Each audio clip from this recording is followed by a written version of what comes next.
Tools and video technology are improving rapidly, but most of them still have one huge weakness: control. They can generate impressive clips, yes, but the moment you want to change one specific thing, the process usually falls apart. Either you generate everything or you have to start over.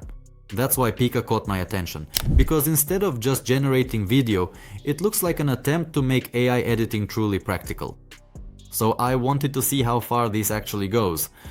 For this test, I'm creating a fantasy action scene. A lone warrior stands in a ruined city, heavy smoke in the air, glowing energy around him, debris floating, and an explosion approaching.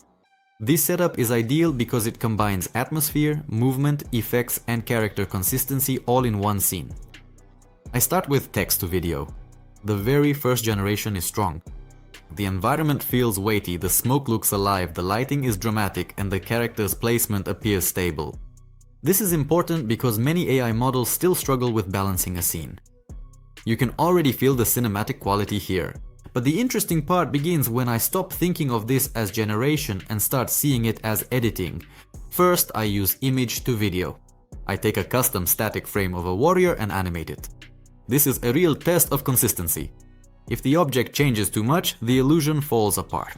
But Pika preserves the identity, adding movement, effects, environment, and camera motion. The armor remains accurate, the energy glow is properly anchored, and the whole scene feels cohesive. Next, I move on to Pikaeffects, which is probably the most unique part of the platform. Instead of manually creating complex effects, I can apply transformations directly to objects. I test explosions, object destruction, fire bursts, and environmental damage. This changes everything, because now I'm not just generating clips, I can insert moments into them. That's a huge difference. For example, I take the warrior's sword and apply an energy strike effect. Instead of recreating the entire scene, Pika modifies just this action and turns it into a full-fledged strike animation. Same scene, same character, but now with added cinematic power. After that, I test Modify Region. This is where AIvideo becomes truly practical.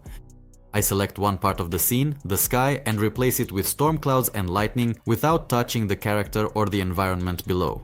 Normally, this would require layers, masks, and manual compositing.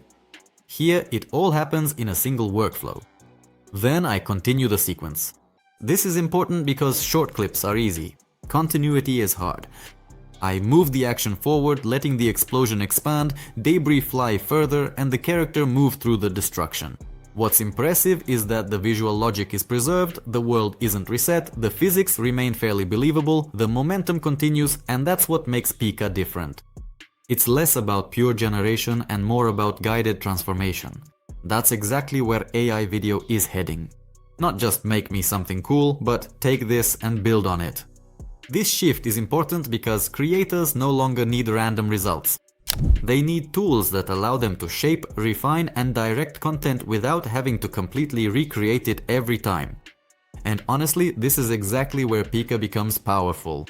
It lowers the barrier between an idea and real control over its development. For creators of short videos, editors, and anyone experimenting with visual storytelling, this is one of the biggest advantages of AI right now, because the future of AI video won't belong to the tool that makes the most impressive first clip.